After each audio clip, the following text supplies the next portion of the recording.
Hello, everybody. Scott Golden with the AEW Dynamite review for the 9th of December 2020.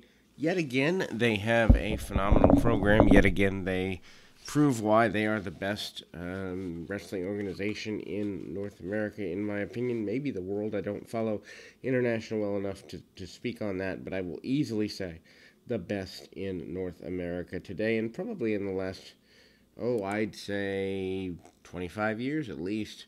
Anyway, um, that being said, they did things I didn't agree with here, but it is what it is, and that, is helpful. So the Young Bucks start off the Jacksons versus Hybrid 2, Jack Evans and Angelico. A lot of people saying this is a really good tag opener. It's not my style of match, and so I'll say it's good for what it was. And if you like high impact action that has minimal to mid level psychology, then you'll like this. If you really want something that has long term story to it, probably not. If TH2 wins, they get a tag title match. They did not win, therefore, they did not get the match. So there's an easy distraction. Bucks go for dives early. They're pulled off the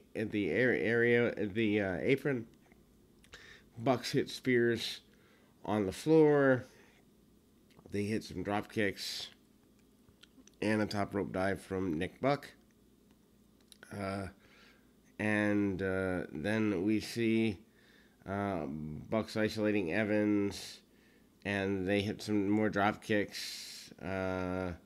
Nick hits some arm drags. Matt tags in, and then we see more drop kicks. TH2 sends Nick to the outside. Evans hits a step-up dive and then hits a back suplex and an assisted 450 for near fall on Matt. And then Nick gets a hot tag, goes nuts on TH2, hits kicks and bulldogs and clotheslines. He keeps control of the match and hits a slingshot X Factor for a near fall. Bucks powerbombs Evans into the Acclaimed at ringside. And Matt lands a frog splash on Angelico for a near fall. TH2 regained control with some combination offense. Concluded with a springboard 450 on Evans for near fall. Matt gets out of a buckle bomb, and then Nick hits an enziguri. Bucks hit a Doomsday Device on Evans on the ramp. Ouch. Why? Just why? Yes, it looks cool, but so does gargling fire. Doesn't mean people should do it. Followed by some super kicks on Angelico for a near fall. They follow that up with more bang for your buck. Angelico gets his knees up. Evans hits a Poison Rana, then hits a 450 on Nick on the floor. Angelico locks on the Navarro death roll on Matt. Evans tries to run interference. Nick gets, but there's a breakup of the submission attempt with a senton atomico. Bucks set up for the Meltzer driver. Evans breaks that up. Evans goes for a Fosbury flop on the Bucks, and they caught him, and they hit him with the Meltzer driver. I hate the name of that move, by the way, and it's not that I hate Dave Meltzer. I just think having a move named after an indie reporter who maybe has 100,000 subscribers is goofy. Anyway, Angelico surprises Matt with a cradle. And the BTE trigger follows for the win. Acclaimed tried to attack the Bucks. FCU runs out to break that up. FCU and the Acclaimed could be a cool thing. MJF cuts a promo on Orange Cassidy, calls him an embarrassment, and saying that he's going to retain his Dynamite Diamond Ring and beat his brains in tonight. Darby Allen takes the ink blot test. In one ink blot, he sees Brian Cage, and he calls him the number one contender for the TNT Championship. He sees Sting, and he just laughs. Sting comes out and speaks, Cody Rhodes and Arn Anderson are already out for the Tony Schiavone thing. Sting's music plays. He has more snow at his entrance. Arn leaves right away, basically says he doesn't really belong there, wanted to see this in person. Schiavone tries to leave, but Sting basically says, hey, you big dummy, give me a hug. Sting talks up memories with Schiavone, and Schiavone gives him the old This Is Sting intro. Cody welcomes Sting and says he's been waiting to share a ring with Sting for a long time. Sting says he wasn't here for Cody, and he says this place feels familiar. He pointed to Darby Allin, overlooking things from high up in the stands. Sting said things have come full circle. He's back on TNT once again. Sting said he plans on staying with AEW for a long time. He told Cody that he'd see him around, kid. I don't know what to think about this, honestly. The Darby Allin brush off could be an interesting angle in that maybe Darby says he's tired of being compared to Sting and he's more a man than Sting ever was. I have a feeling that if Sting can do a match, a Sting versus heel Cody for the brush off might be 6 months to a year away. Like, I could imagine the way this plays out, Cody going, you were my hero, you were my childhood idol, and you didn't even care that I admired you. I could see that turning into something. So, you know, then we see Team Taz backstage. They make fun of Sting's segment. Ricky Starks pointed out that Taz's son Hook has left Cody's tutelage and joined Team Taz. I actually want to see Taz's son. That'll be interesting to me. Match I loved up next, FTR and the Varsity Blondes. Not really a big fan of the Varsity Blondes name, but this was way better a match than it had any right to be. I might have held off the Varsity Blondes and given them a few more wins before putting them in there with FTR, but they held their own, so it all works out for the greater good. FTR's first match since Full Gear. Varsity Blondes is a new name for Garrison and Pillman Jr. FTR isolates Pillman right away. Pillman fights back and hits some drop kicks. He reaches Garrison for the tag. Pillman tag backs in, misses a springboard shoulder tackle. FTR regains control and goes for the break where he beats down Pillman with frequent tags and double teams. Tully lands a cheap shot on Pillman. The official's distracted, and Pillman reaches Garrison for a second hot tag. I don't know that they need two hot tags in the same match, but it flowed okay, so I guess we'll overlook it. Garrison takes both guys down with strikes, hits a series of corner splashes and a double spear, which gets a near fall.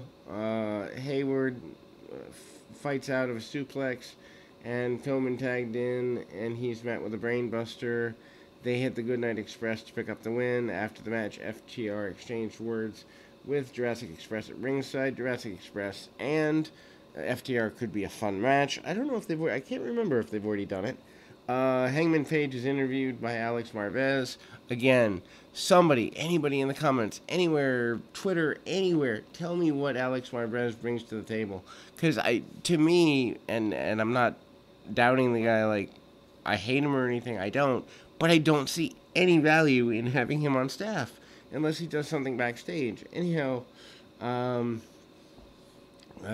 Page is scheduled for a 6-man tag match next week against Matt Hardy and Private Party. He doesn't have any tag partners. John Silver and Alex Reynolds of the Dark Order appear from behind the bar. Page said that they weren't his partners. Reynolds asked, if not us, then who? And Page finally agrees to partner with them for one match, but he says that doesn't make him a member of the Dark Order. Now, first match that I think was a waste of time, Dustin Rhodes with Lee Johnson. I like the fact that they've paired him with Johnson against 10 of the Dark Order. Dustin hits some strikes right away. They brawl on the floor. They exchange heavy moves. Dustin gets sent into the barricade. 10 flattened Dustin with a spine buster. And then 10 sent Dustin to the outside and lands a pump kick on a wrestler who's watching at ringside, one of the Dark minions. Anyway, back inside, Dustin hits clotheslines, and then he bites the face of 10, hits a running bulldog, and gets a win. Dark Order come out right away after the match. Evil Uno. Why is he the spokesman for this group? Where did Brody Lee go? At this point, I'd rather see Alan Five Angels be the spokesman, or Colt Cabana be the spokesman. This guy who looks like he's wearing a bondage mask has zero credibility to be the spokesman for a group on a national television program. He said that Dustin's the third most important road. He offered Dustin a place in the Dark Order as a 7, harkening back to the 7 gimmick, I assume, of WCW. He acted as if he might take this. Then he slaps Uno, and then the rest of the Dark Order wants to fight. Uno talks him down and says eventually Dustin would come begging for an opportunity. Okay, so this is, and I will call this the biggest mistake in AEW history to date, is up next, in my opinion. Shaquille O'Neal interview. Shaq and Brandy Rhodes sit down with Tony Schiavone. Why is Brandy there? Why Brandy? Why not Cody? Why not Tony Khan? Why not a nameless person that's sent as an AEW representative? On what planet does Brandy Rhodes have enough credibility to be sitting across the room on a television program from a major celebrity? Anyway, she said she respects Jade Cargill, but didn't appreciate what she did to Brandy's arm, or that's what Shaq says anyway. Brandy said she wants the problem resolved. Shaq said that him coming in at Cody on Twitter was just joking, but he's excited to see Brandy and Cargill fight.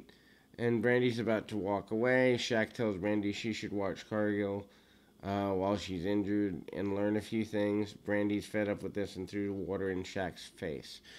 You have a world-renowned celebrity. You have a guy who could move the needle, and you put him in there with Brandy Rhodes. Like, I get if you're trying to get to Brandy and Cody versus Cargill and Shaq. I get that, but there's a way to do that wasn't this cringeworthy. This was the biggest mistake in AEW history. So the Inner Circle without Santana speaks in the middle of the ring. Jericho said that this could be their last night as a group. He's tired of everyone acting like they're at each other's throats. He's tired of knowing that Hager doesn't like Wardlow, Guevara doesn't like MJF, and they also mentioned Santana isn't even in the building. MJF says he thinks he might be the issue. He says he wants to break up or take over the Inner Circle, or that's what people think. He states that he patronizes Guevara. Guevara wasn't having it.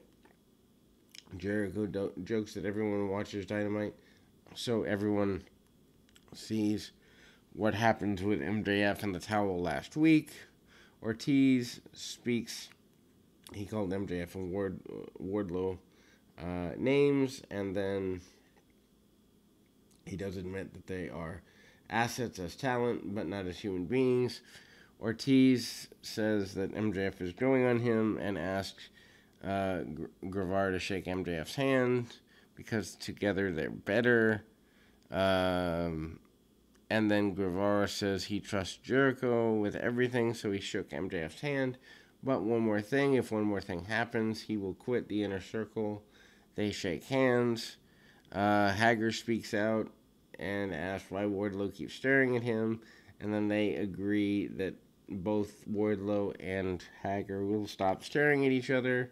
The segment was... I know there's people that liked it, but really it just filled time on a show where that time could have gone to a couple more matches. I could have seen another 3 minutes of FTR and the Varsity Blondes. I could have seen 3 more minutes of Cassidy and MJF. I don't really know why they needed to do this except to get them on TV. FTR and Tully Blanchard are interviewed by, again, Marvez. Tully blamed the loss on the fact that he wasn't at the building at the pay-per-view. They made fun of Jungle Boy for climbing the ropes in the Battle Royal. Harwood called FTR the best tag team in the world, and I would agree, and told Marvez to fear the revelation. Then we go to, again, another match that doesn't need to be here. Eddie Kingston, Butcher and the Blade with the Bunny defeat Lance Archer, Penta, and Phoenix with Jake Roberts. Archer attacks with crossbody over the ropes before the bell, and there's a brawl with all 6 men. Butcher put Penta through a table at ringside. Archer and Kingston alone in the ring. The bell rang.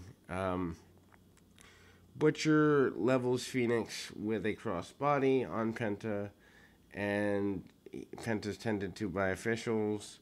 It turns into a handicap match. Family isolates Phoenix on their side of the ring.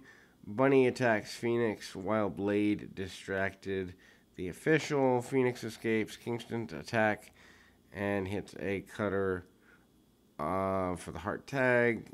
Archer levels Butcher and Blade in the corner with body blocks and diving cross body into the break. Butcher and Blade took advantage during the break with Kingston and knocked down Archer from the ropes. Penta is taken to the back. Roberts grabs Blade's leg, giving Archer an advantage. Phoenix comes in and immediately attacks with a springboard dive. Phoenix takes out Butcher and Kingston and he hits some combos. Lands a different dive on Kingston. Back in the ring, Butcher and Blade hit a powerbomb neckbreaker combination on Phoenix for the win. Archer attacks Kingston and Butcher and Blade after the match. He tried to hit the blackout on Blade, but Butcher pulls him down and they escape. Literally, there's no one in this match that has a story that warrants being on television, at least from my perspective. Well, actually, I can't say nobody. Eddie Kingston, I think could be a great manager for somebody they were actually pushing. I don't understand the Butcher and Blade thing. I don't think that Penta and Phoenix have been shown the right light. I think there's a way to push them as a team that matters. I think there's a way to separate them out because they're lucha ready. I think that they could be really special, but I think they're being mishandled. Nyla Rose and Jade Cargill are beating down people backstage. Ivelisse and Dynamite get involved. Officials enter the fray and break that up. I mean, it was fine. Abaddon defeats Tessa Price. Abaddon levels Price with a clothesline. Price tries some offense but doesn't get it. She hits an STO and follows up with a gory special for a squash victory. I don't know why this is here either. Abaddon really not that impressive in the ring. Anyway, Abaddon continues the assault until Shida comes out with kendo stick. Shida smacks Abaddon over the head with a stick, but Abaddon pops up and Shida and Price go flying away up the ramp. Dasha interviews the Inner Circle. Jericho said that everyone's on the same page now and announced that the group would join MJF and Wardlow at ringside during the main event. And they guarantee MJF winning. Kenny Omega and Don Callis out next. They arrive via helicopter. That was awesome. Alex Marvez tries to interview them, but Omega and Callis brushed him off and said he'd see them in the ring. Also awesome. Omega comes out with his cleaner entrance. The best thing about his entrance is the girls, not even Omega being in the building. Shivani starts the interview. He says he's never been more disgusted than he was last week in his nearly 30 years in wrestling. Callis said everyone seems to be upset, including Tony Khan. He told Khan, "Welcome to the wrestling business." I love this. Don Callis is basically AEW's version of Paul Heyman in my eyes right now, if they continue using him. And maybe if they continue doing the Impact storyline, it would be worth it to do. Supposedly, Impact was up to like 200 thousand viewers. With what they have, that's amazing. I think it was like 221, 225, something like that. But I mean, that's just amazing. Callis said that the scheme took years to cut. He um, discussed how Omega's famous Tokyo Dome match with Jericho was the impetus for the start of AEW. So basically, he and Omega take credit for the formation of AEW, which is interesting. Omega said he didn't beg Khan to hire his friends and family, unlike the other company EVPs, but the plan was still a success. He called the match with Moxley a 7-star classic. I hate this star BS. It reeks of let's rank something that's subjective because we're nerds and want to feel special. Knock it off. Um, anyway, he calls the fine art of saying that everyone's watching and they fell for it. He said John Moxley is the real deal, but he doesn't have Omega's cunningness. The one Winged Angels won the match, not a microphone. Okay. He's about to make a big announcement, but Callis takes the mic and said that people weren't ready. He said Omega doesn't just make money; he makes history. Good line. Omega concluded that goodbye and good night closing from I guess when he was in New Japan. I mean, it feels like, you know, they're trying to add synergy to the Impact thing. I'd love to see Omega interfere in the final revolution, whatever it is, thing on Saturday on Impact Plus and get into it with Rich Swann. That's what I'd love to see. Anyway, Moxley not being in the building does kind of throw a monkey wrench into things. Next week, Cody versus Angelico. Interesting styles clash there. Hangman and Silver and Reynolds versus Matt Hardy and Private Party. Hopefully Hangman wins. SCU versus The Acclaimed. Interesting. And Serena Deeb and Big Swole versus He Believes in Dynamite. Additionally, they announced that Dynamite Holiday Bash will be the 23rd. New Year's Smash Night 1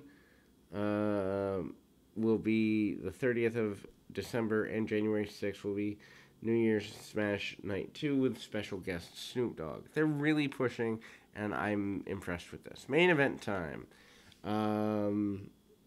MJF attacks Orange Cassidy before the bell, the Dynamite Diamond Ring on the line. Inner Circle is with MJF. Orange Cassidy is with Best Friends. This seemed a little busy, but it is what it is. MJF goes right after Cassidy and snaps his sunglasses. He beats him down with suplexes and gets some chokes. Cassidy turns into another suplex and kind of goes in that basic way. Then we see they go on the floor. MJF powerbomb Cassidy into the corner on the apron of the ring, and then tries to bait Trent to hit him. He continues focused attack on Cassidy, and MJF gets tripped into the turnbuckle, and then he gets cut off with a flatliner. MJF sends Cassidy to the outside again, and the Inner Circle beats him down. During the break, the Varsity Blondes, Top Flight, and Brandon Cutler walked out to even the numbers against the Inner Circle. Cassidy sent MJF to the floor and landed with his hands in his pockets. Dive.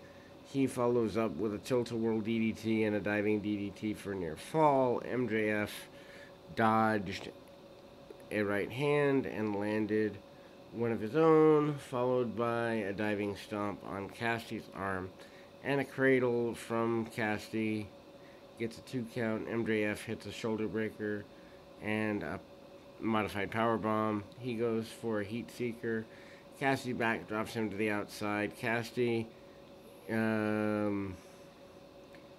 MJF puts his feet on the ropes for a pinfall attempt at one point. Best Friends push him off.